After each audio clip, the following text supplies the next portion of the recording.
Assalamualaikum warahmatullahi wabarakatuh. Waalaikumsalam warahmatullahi wabarakatuh. Teman-teman sekalian, pada episode kali ini saya ingin berbincang-bincang tentang topik yang sedang hangat kali ini, yakni tentang makan siang gratis dan susu ya. Susu apa ini ya? Susu cap nona. Ini kita punya narasumber yang kompeten di bidang pendidikan, yakni Pak Dr. Sukron dan Pak Dr. Amin. Kita ingin bertanya dulu sama Pak Dr. Amin dulu lah. Iya, cocok. Sukron dulu. Iya. Kan begini jalannya kan. Dengan program kemungkinan besar kan Pak Prabowo nanti akan benar-benar menjadi presiden kita yang 5 tahun yang akan datang, dengan program yang sangat terkenal dan menjadi trending topik, yakni makan siang gratis dan susu untuk ibu yang menyusui ya, di dalam hamil kemudian menyusui dan sampai mungkin SD dan orang-orang yang tidak punya mungkin ya. Nah, terus kira-kira kalau dalam konteks pendidikan itu naif enggak ya? Itu mungkin enggak gitu kan? Iya. Oke, baik. Bang Isnu. Isnu ya. Bang Isnu. Iya. Terima kasih. Ini meskipun ya, ini kan real count belum selesai. Tapi biasanya ini kalau sudah 70% ke atas ya insya Allah, meskipun ada riak-riak, ada hak angket, hak ungkit yang belum angket, kemudian ada juga yang protes pemilu dan sebagainya, tapi Indonesia harus tetap berjalan. Tapi yang kita diskusikan bukan persoalan isu itu, tetapi menarik bahwa apakah program makan gratis dan susu yang ini, kita pertama adalah lihat ininya dulu. Sebenarnya latar belakangnya apa? Ini kan isu internasional terkait dengan gizi buruk, stunting dan yang lainnya. Yang intinya adalah generasi emas ke depan itu harus sukses. Nah, suksesnya itu daya dukungnya yang paling inti adalah persiapan SDM. Nah, SDM yang luar biasa pun hebatnya, ya, tetapi kalau nggak sehat itu nggak produktif. Jadi tanggungan negara. Nah, sehingga ini isu yang sangat strategis kaitannya dengan SDM, kaitannya dengan kesehatan dan ya pendidikan. Ini yang isu mendasar, karena warga negara itu sejahtera jika urusan dapur, terutama urusan makan itu tuntas. Nah, gizi buruk, stunting dan sebagainya itu sebenarnya faktornya adalah dikaitkan dengan ekonomi ini. Jadi nggak bisa terpisahkan antara kesehatan, pendidikan, ekonomi, satu kesatuan yang including ketika kita. Nah, yang menarik adalah di isu ini, kalau kaitannya dengan programnya ini oke. Saya setuju dan banyak orang pasti setuju kaitannya dengan kalau latar belakangnya ini. Nah, formulasinya dalam bentuk makan gratis dan kemudian pemberian susu, ini kan pasti presiden yang akan terpilih, yang ini diusung oleh program ini adalah Pak Prabowo dan Mas Gibran, itu pasti akan berpikir formulasinya, karena kemarin hanya ini isu yang penting kemudian untuk ditanggapi dan menjadi perhatian penting oleh masyarakat supaya menambah elektoral itu pasti. Nah, formulasinya kayak apa? Pasti yang pertama adalah, kalau saya perspektifnya banyak hal ya, salah satunya adalah jangan sampai mengganggu fiskal, karena negara ini harus jalan. Program ini juga harus jalan, itu intinya.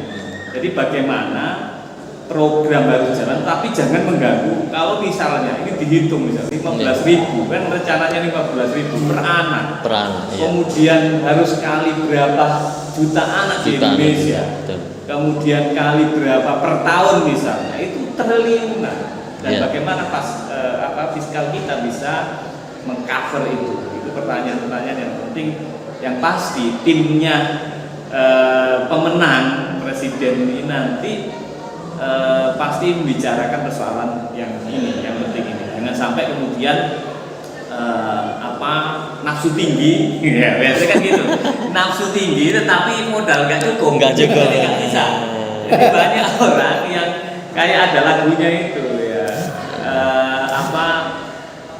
Kalau mikul bebannya antara muatan dengan ini ya nanti hancur. Itu hancurnya negara. Kaitannya dengan fiskal tadi itu yang sangat penting kalau menurut saya rekomendasinya bagi timnya Mas Gibran dan Pak Prabowo adalah mempertimbangkan tentang, mempertimbangkan itu pasti bicara tentang formulasi. Apakah kemudian dilewatkan bos? Kalau itu di level anak yang usia sekolah. Karena nanti kalau saya kaitannya dengan topik ini menarik untuk kita yang bergerak di praktisi pendidikan ini adalah karena itu nanti usia segitu itu adalah hampir usia paling banyak nanti adalah usia anak usia sekolah, sehingga menarik jalur yang paling besar ini jalurnya jalur apa? Misalnya bos itu kan sudah jalan. Nanti setiap anak itu kan sesuai jenjangnya SD, SMP itu kan dapat sekian ratus. Nah itu nanti dipotongkan untuk apakah seperti itu. Kemudian teknisnya apakah dipasrahkan persatuan setiap sekolah atau itu diorganisir oleh UPT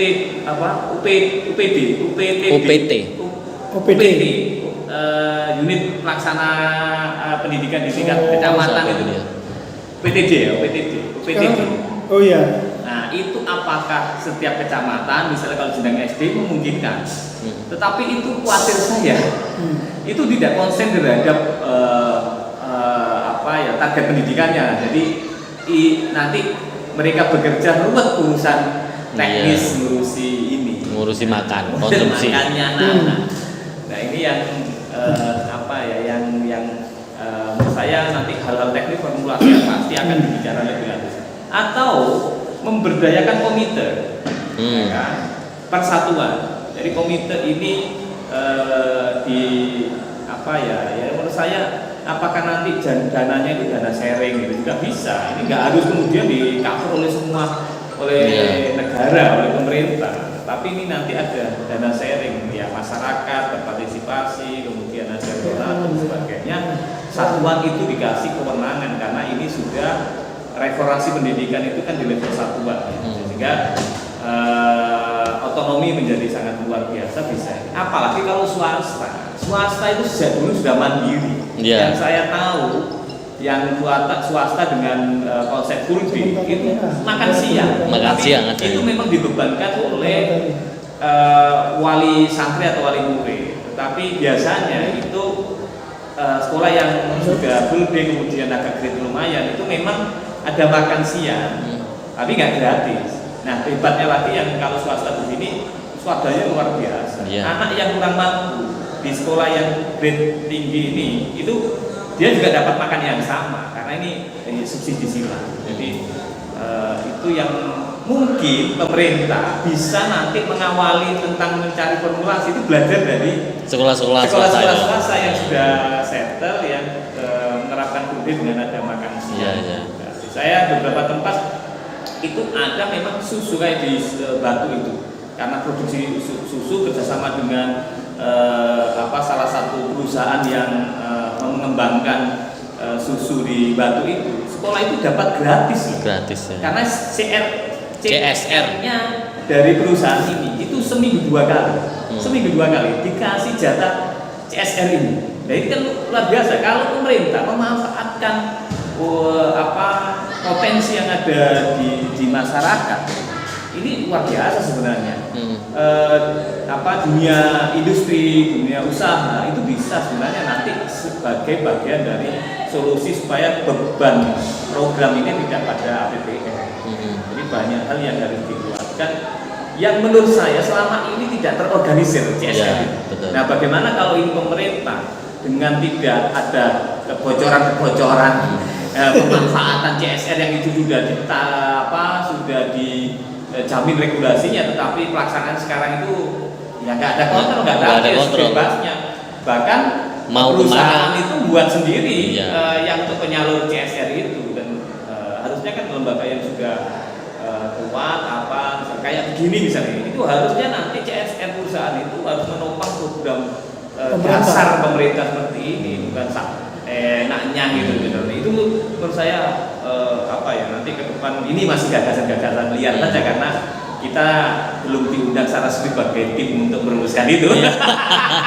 Nanti kalau kita diundang, kalau kita akan agak lebih detail. Saya kira itu sementara ini detailnya bagaimana Syukron ini nanti. Terima kasih. Untuk Gus Syukron. Nah, ini sebagai orang dalam Ordal. Orang dalam mana? Ordal ada identik dengan Orba.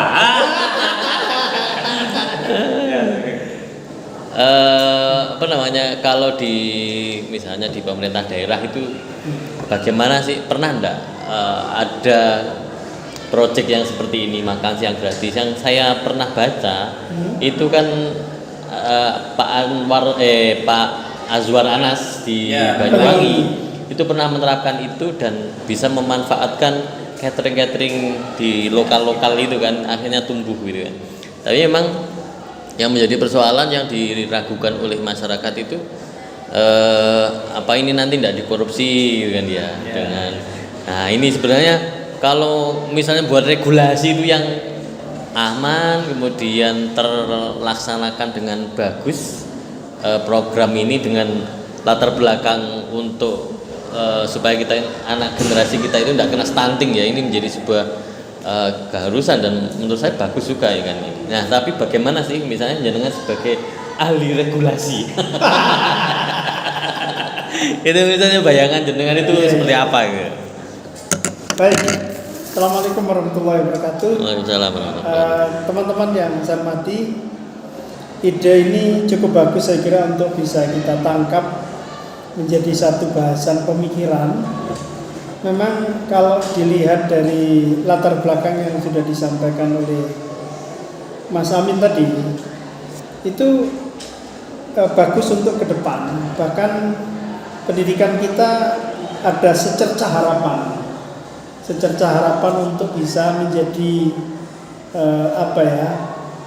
bisa menopang untuk peningkatan kualitas sumber daya manusia menuju generasi emas 2045.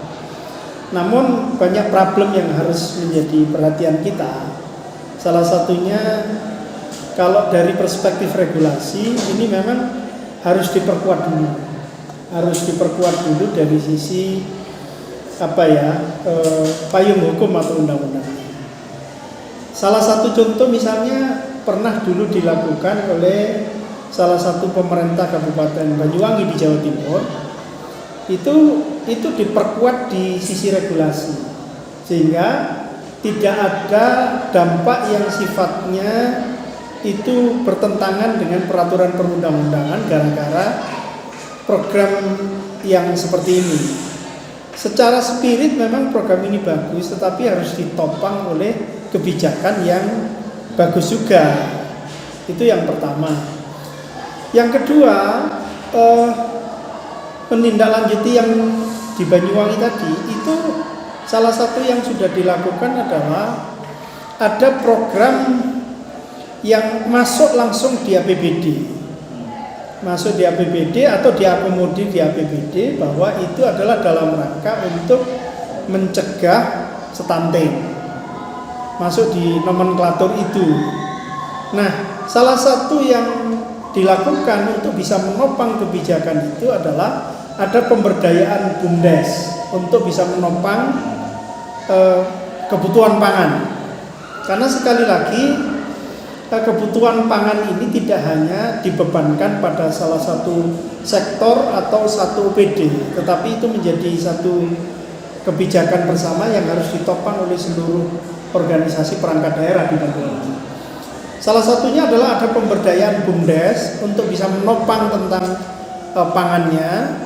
Ada juga gerakan-gerakan yang dilakukan oleh teman-teman dunia usaha dan dunia industri melalui CSR-nya. Ada juga gerakan yang dilakukan oleh komunitas. Ini dilibatkan semua untuk bisa memberikan kontribusinya di dalam program ini. Alhamdulillah, catatan dari pemerintah Provinsi Jawa Timur, bahkan di Indonesia, itu Banyuwangi sukses untuk bisa menjalankan program ini. Nah, kesuksesannya adalah salah satunya adalah programnya itu terukur. Terus yang kedua, tidak hanya dibebankan kepada APBD, tetapi juga ada keterlibatan seluruh sektor masyarakat, ada juga dunia usaha, dunia industri, ada juga komunitas, ada juga BUMDes sebagai penopang untuk di sektor pangannya. Yang penting lagi, tadi sudah disinggung oleh Pak Amin, bahwa sektor pendidikan yang menjadi lokus di dalam program ini di Banyuwangi itu ditopang oleh dua hal. Pertama, dari sektor dinas kesehatan. Dinas kesehatan itu programnya sampai ke bawah, sampai ada istilahnya di tingkat desa itu kader penggerak desa, kader penggerak kesehatan desa. Itu betul-betul luar biasa digerakkan. Bahkan mereka jemput bola untuk melihat secara langsung tentang kondisi gizi. Itu dilakukan hampir setiap 2 minggu sekali, dilakukan oleh kader penggerak desa sambil bekerja sama dengan ibu-ibu PKK dengan program 10 program PKK-nya. Yang kedua, ada juga dari sektor pendidikan. Nah, sektor pendidikan ini ada namanya, lokusnya adalah di pos PAUD. Nah, itu antara pendidikan dengan kesehatan di situ saling bergayung sambut. Pos PAUD itu juga tempatnya di desa. Terus kemudian kader penggerak desa itu juga tempatnya di desa yang saling memberikan kontribusi kepada mereka, sehingga ADD itu juga menganggarkan tentang bagaimana proses ini juga. Misalnya ditemukan ada salah satu yang terindikasi gizi buruk. Nah, itu langsung kader-kader penggerak desa itu memberikan edukasi. Setelah diberikan edukasi, lalu kemudian mereka dilakukan treatment melalui istilahnya posyandu. Ada juga di desa itu ada bidan-bidan desa yang bergerak bersama. Di samping itu juga ada kesadaran masyarakat yang dilakukan oleh ibu-ibu PKK. Itu saya kira bagus. Nah, maksud saya ini salah satu potret yang sudah dilakukan. Ini menjadi salah satu best practice yang bisa ditarik ke tingkat nasional. Paling tidak presiden yang terpilih ini versi quick-count yang mudah-mudahan nanti 20 Oktober bisa dilantik gitu ya. Apapun yang terjadi ya kita tetap menunggu keputusan KPU siapa yang nanti ditetapkan menjadi pemenang. Tetapi kontribusi yang harus dilakukan ke depan adalah paling tidak pemerintah yang akan datang dengan program yang cukup excellent ini itu tidak hanya sekedar menjadi program yang politis saja, tetapi betul-betul program yang istilahnya mencari solusi terhadap persoalan-persoalan ke depan, termasuk juga menyongsong Indonesia atau generasi emas 2045 itu betul-betul menjadi sebuah kenyataan, bukan hanya sekedar harapan yang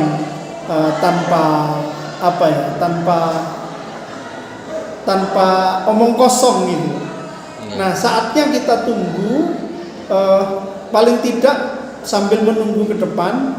Itu sekarang kan sudah dibahas kemarin, kira-kira rancangan APBN-nya mencapai sekian triliun, surplusnya berapa dan seterusnya. Saya kira selama itu untuk kepentingan masyarakat tidak ada masalah. APBN kita itu tujuannya kan dalam rangka untuk memberikan solusi terhadap persoalan-persoalan masyarakat kita. Berapapun anggaran yang dibutuhkan, selama itu betul-betul berdampak kepada masyarakat, saya kira tidak ada masalah. Seperti itu Pak Ismail.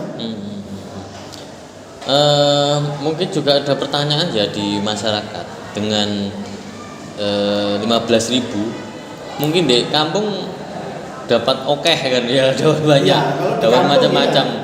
Tapi kalau di kota dengan budget seperti itu nanti jangan-jangan dapat tahu tempe, tapi tahu tempe juga bagus kan ya. Tempe itu proteinnya luar biasa. Iya. Tapi kalau terus-terusan ya juga ayam terus katanya anak-anak itu nanti keluru ya. Jadi memang 4 sehat 5 sempurna. Ya. Tapi mungkin gambaran lebih detail di sekolah-sekolah yang sudah menerapkan hal itu seperti apa, Cak Amin? Ya, jadi sekolah-sekolah dengan konsep full day itu sebenarnya pastinya kan makan siang itu pasti. Iya. Nah, ini yang dikelola sekolah itu sekolah memang kerjasama dengan catering biasanya. Nah, itu yang salah satunya. Ada juga yang tadi sekolah yang full day yang itu di daerah di ya pedesaan lah saya sebut begitu. Itu biasanya memanfaatkan paguyuban orang tua. Paguyuban orang tua itu ada yang juga begitu kasusnya. Jadi kerjasama dengan orang tua, dikelola oleh orang tua sendiri, iurannya oleh orang tua, dikelola oleh orang tua, sekolah tidak. Tetapi sekolah memastikan bahwa ini berjalan baik sesuai dengan nutrisi gizi yang distandarkan. Jadi itu. Nah, kalau di perkotaan biasanya catering itu ada juga sebagian dengan ditangani orang tua, tetapi juga ada istilahnya terorganisir di sekolah, tapi yang nangani teknisnya biasanya organ-organ orang tua ini, berbagai macam namanya. Nah, yang ini ya, yang kaitannya dengan menu ini benar-benar jadi konsentrasi, tidak hanya sekedar makan. Ini nanti begitu. Targetnya itu yang sering terjadi adalah nanti yang menarik di sekolah full day yang saya tahu tentang program ini sebenarnya sejak awal bukan sekedar makan, tetapi dia ingin memastikan ini adalah sekolah madrasah yang sudah memiliki nalar berpikir atau paradigma namanya healthy living, hidup sehat. Jadi itu rata-rata sekolah yang sudah memiliki paradigma kesehatan itu yang menerapkan program-program tentang seperti ini. Kalau tidak biasanya ya kontot aja sendiri gitu Yeah. Tapi karena pengen distandarkan, memastikan bahwa anaknya itu semua makan dengan nutrisi yang standar supaya nanti gini keilmuan yang dipelajari itu berbanding sama dengan kesehatan yang mereka pastikan. Jadi sekolah, menurut saya sekolah ini sudah jauh berbeda dengan sekolah-sekolah yang lain sekedar ini belajar. Enggak, tetapi output itu benar-benar difikirkan sampai kesehatannya. Jadi mereka ini mikirnya bukan sekedar siang makan itu enggak, tetapi kenapa ada gizinya, nutrisinya ini. Nah, sehingga sekolah itu ada yang saya pernah berkunjung ke sekolah yang bagus, itu makan siangnya itu ada koordinatornya, tapi ada bagian satu yang saya tertarik, bagian nyicip panganan. Saya sempat datang dan berkelakar, saya ingin daftar bagian ini ya. Kalau di perusahaan penjamin mutlaknya itu ya. Itu betul quality control ya. Quality control. Bagian dari quality assurance untuk program ini. Nah, itu menarik karena apa? Jadi makanan itu datang. Itu kalau makannya jam 12, jam 11 sudah datang. Dan yang pertama mencicipi semua adalah tester ini, orang yang bagian ngetes panganan. Kalau dia kena keracun ya racun juga. Betul. Jadi pernah kejadian, saya tanya, apakah pernah kejadian bahwa ini sempat makanan itu karena terindikasi kemudian tidak dikonsumsi, tidak diberikan oleh siswa. Pernah, dan kejadian 2 kali. 2 kali. Iya. Itu menariknya, terus gimana solusinya saya tanya itu. Itu sekolah langsung mencari istilahnya ya ke beberapa, kan itu santrinya ada 500-an ya. Jadi siswanya itu langsung mencari ini 50 ini ya. Jadi pihak tim ini langsung bekerja selama setengah jam itu. Tapi berhasil gitu. Jadi makanan ini semua langsung diamankan, tidak dikonsumsi oleh siswa. Ini yang dilakukan. Nah, terus saya bilang evaluasi apa yang penting. Nah, itu kan juga sebagai belajar nanti program ini. Evaluasi penting apa? Nah, itu yang dia lakukan adalah dulu itu dia pasrah semua ke catering. Nah, pada akhirnya catering itu ya tadi itu dia itu ada tim kontrol gizi. Jadi ada tim yang tester, ada yang dia itu setiap hari ngambil sampel. Tidak hanya ini disampel, sering beberapa tidak sampel gitu. Memastikan bahwa yang dia standarkan itu terpenuhi oleh catering. Termasuk yang mereka sangat-sangat konsen adalah micin. Vetsin. Ya, vetsin. MSG. Ada yang nyebutkan vitsin. Ya micin. Ya, macam-macam. Ya, intinya adalah Ajinomoto kalau Jawa. Jangan nyebut merek. Intinya apapun, tapi dia sangat sensitif. Jangan sampai ya boleh tapi ada ambang batas. Ya, tapi mereka cenderung untuk tidak ini. Jadi terus misalnya pemanis misalnya itu pantangan betul. Kalau ada catering ini pernah dia minta ganti catering juga. Kenapa? Pernah berhasil terindikasi bahwa ini adalah dengan menggunakan pemanis, menggunakan bumbu-bumbu tambahan kayak gitu tadi, itu langsung sudah diingatkan 2 kali, sudah ketiga langsung putus kontrak. Nah, karena begini itu kontrolnya agak lumayan ribet, dia pada akhirnya itu memilih ribet, menambah orang untuk bukan masak sendiri karena nggak ada ruangannya, ya tetap kerjasama. Tetapi pemasak ini hanya masak, bahan itu yang milikkan sekolah. Oh gitu ya. Dan itu ternyata akan lebih aman. Hampir lama nggak terjadi yang kejadian tentang ya testernya itu langsung dia biur gitu. Saya biur itu langsung indikasi ini ada racun apa langsung di tadi. Nah, ini yang menarik menurut saya menjadi tadi kalau Bu Syukron itu adalah best practices ya. Nanti ketika sebelum memilih sebuah formulasi tertentu, sistem-sistem seperti ini bisa dikaji karena nanti jebakan Batman di level eksekusi, implementasi itu sangat luar biasa. Dan harus belajar dari ini kalau misalnya menentukan regulasi, sistem yang dibangun itu harus belajar dari ini. Karena di level implementasi itu luar biasa.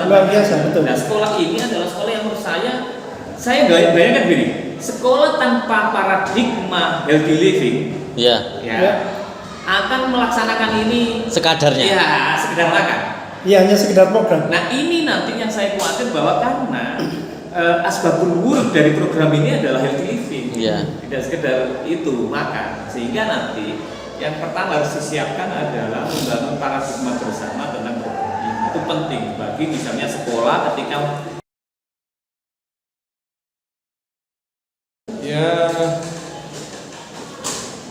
yang pasti itu kan niat baik ya, niat baik untuk kemaslahatan bangsa dan negara, terutama disesuaikan dengan kondisi negara kita ini kan garis kemiskinan itu termasuk tinggi di Indonesia dan memang butuh perhatian khusus dari pemerintah terhadap masyarakat yang membutuhkan dalam perbaikan gizi, stunting gitu ya, terutama juga ibu-ibu hamil yang tidak punya kekurangan dari sisi ekonomi. Ya teman tentu tidak gampang dan tidak mudah, butuh persiapan yang matang karena ini menyangkut ada kesetaraan dalam masyarakat juga, karena dalam kondisi sekarang ini masyarakat kan juga punya berbagai kondisi yang cukup pelik ya. Kalau pemerintah sih kalau menurut saya mensupport betul program ini. Ya. Karena dari sisi anggaran sudah disiapkan. Ya. Sudah. Cuma kan perlu pelaksanaannya ini yang harus betul-betul matang gitu. Agar betul yang membutuhkan gitu terkait dengan program makan siang atau susu gratis itu. Dan sebetulnya sudah diterapkan sih, cuman dalam bentuk bantuan bansos dalam bentuk bantuan uang. Nah sekarang kan bentuk makanan, mungkin tinggal mengcombine saja dari bansos itu dikondisikan dalam bentuk bantuan makan gitu. Ya saya rasa mungkin itu saja dari sisi pengamatan saya. Ya, cuman barangkali idenya ide recehan tapi sangat urgensi, sangat dibutuhkan oleh masyarakat. Ya, mungkin kita beranggapan ya banyak semacam ironis yang terjadi di masyarakat ini mungkin nggak bisa terrealisasikan. Menurut saya mungkin saja. Mungkin. Karena betul. Memang niat baik kan untuk kemaslahatan masyarakat, bangsa dan negara. Saya rasa mungkin. Dikaitkan dengan beban APBN yang ketika ini dilaksanakan mungkin ini akan menghabiskan sekian triliun nanti. Bagaimana program pemerintah yang lain gitu, ketika tergerus dana untuk program ini cukup luar biasa. Ya sasarannya kan nggak semua, jadi mungkin bisa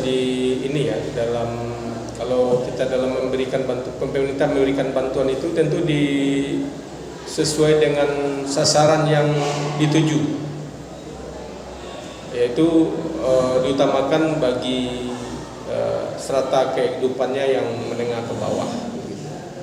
Kalau seandainya mereka sekolah-sekolah bagus, kalau di lembaga pendidikan ya, kalau sekolah-sekolah yang bagus dan maksudnya sudah mempunyai tingkat strata ekonomi yang cukup tinggi, ya mungkin itu tidak diperlukan. Ini yang harus ada database-nya dulu. Nah ini yang menarik, isu DPT aja nggak selesai. Bagaimana nanti kalau ini ada skala prioritas itu, wah ini kayaknya database luar biasa. Khawatir pendataan 2 tahun nggak selesai. Jadi terus kami ini waktu sudah habis.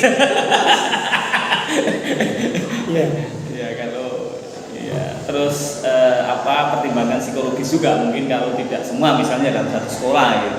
Ada siswanya 500 yang teridentifikasi 200, yang 300 enggak itu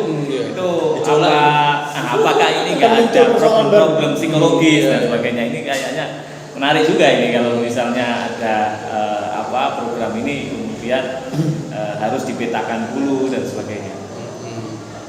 Ya itu memang harus begitu ya, karena memang cuma ya harus betul, makanya saya bilang tadi harus ada persiapan yang matang. Apa perlu harus khusus dan hati itu ya makanya ya dari Allah ini nanti ada menteri khusus. Jadi kalau semua hal-hal baru harus ada menterinya, itu menjadi satu persoalan baru nanti. Bukan mencari solusi. Kalau enggak masuk di menteri mana ini? Sosial. Menteri Sosial. Lebih tepatnya ke Menteri Sosial. Menteri Sosial. Tinggal diberdayakan aja. Tadi sempat kita bincang di awal, ini best practice sudah pernah dilakukan di salah satu pemerintah di Jawa Timur, di Kabupaten Banyuwangi. Ini program ini sudah pernah dilakukan dan betul-betul pemerintah Kabupaten Banyuwangi pernah angka kemiskinannya menjadi 0. Dan itu betul-betul bahkan waktu itu di Indonesia itu angka kemiskinan Kabupaten Banyuwangi menjadi 0. Satu itu, yang kedua angka stuntingnya juga rendah di Kabupaten Banyuwangi. Nah, salah satu program yang cukup bagus waktu itu dilakukan adalah ya ini ada makan siang gratis sama gerakan minum susu. Nah, itu dilakukan seperti yang disampaikan panjenengan tadi.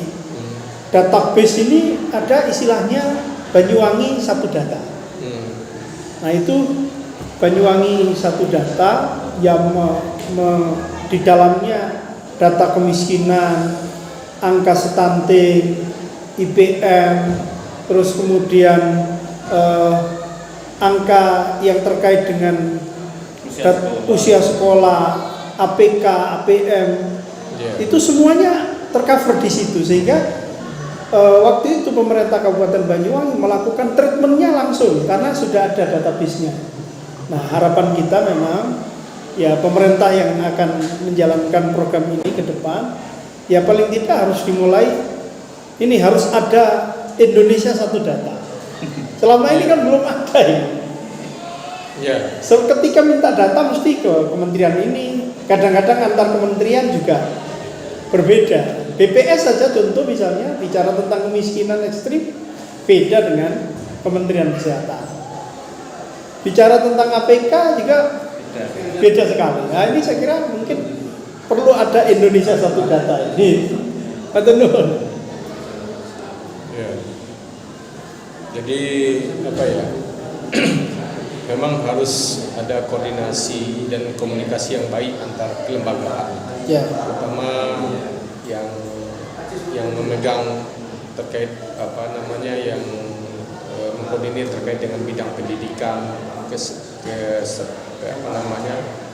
Kesra. Ya tentunya kita kan ada Menko Kesra dan Menko PMK ya. Nah itu kalau kalau memang desainnya masih sama seperti yang akan diterapkan ke depan, itu harus ada komunikasi baik antara Kesra dengan Menko PMK itu. Mungkin nanti ketika dalam penerapan pendataan itu, ya disitulah di-combine nanti. Bagaimana pendataan itu bisa satu pintu. Jadi ya sekarang aja kita juga kewalahan nih, antara Kementerian Pendidikan Kebudayaan dengan Kementerian Agama aja sekarang masih belum satu data. Padahal lembaga pendidikan yang sama di Indonesia, antara seakan-akan ada dikotomi antara Kementerian Agama dan antara Pusdatin pedagogik ya, Pusdatin. Dapodik dengan emis sampai sekarang aja masih belum sinkron. Itu aja berat kita. Ini tantangan kita ya. Dan ini kalau mau ini kerjaan besar juga buat Kementerian Komunikasi dan Informasi ke depan itu terkait pendataan. Ya ini ya kita nggak jauh-jauh lah, lihat di Malaysia aja. Malaysia itu harus memang satu data, satu pintu. Kalau dia mengakses satu data kemana saja, ini satu data muncul satu data. Umpamanya apabila mau kuliah, mau masuk ke bidang pendidikan segala macam, datanya langsung muncul. Satu data aja, langsung satu data. Nah kelemahan kita masih agak tertinggal ya dibandingkan Malaysia itu. Ya ke depan mudah-mudahan aja lah. Ya.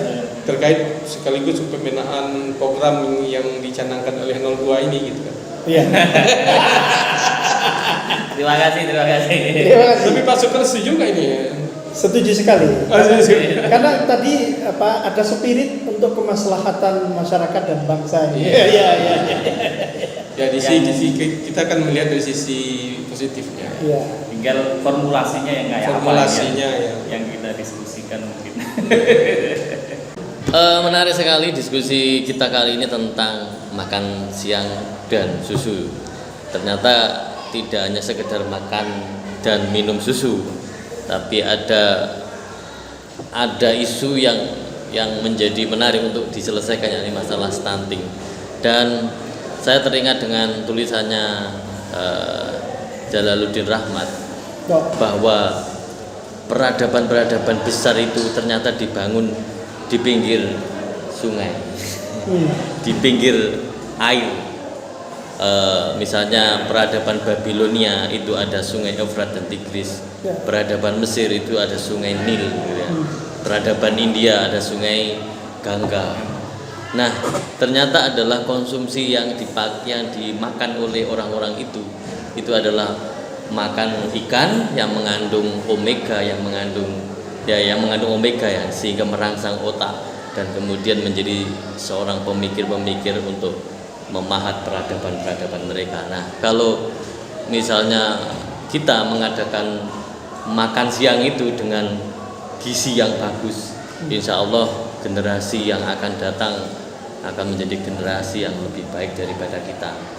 Kita dulu itu kan makan gedok, makan ini, jadi ini kayak gini. Oke, terima kasih. Kita lanjutkan pada diskusi selanjutnya. Sekian, assalamualaikum warahmatullahi wabarakatuh. Waalaikumsalam warahmatullahi wabarakatuh.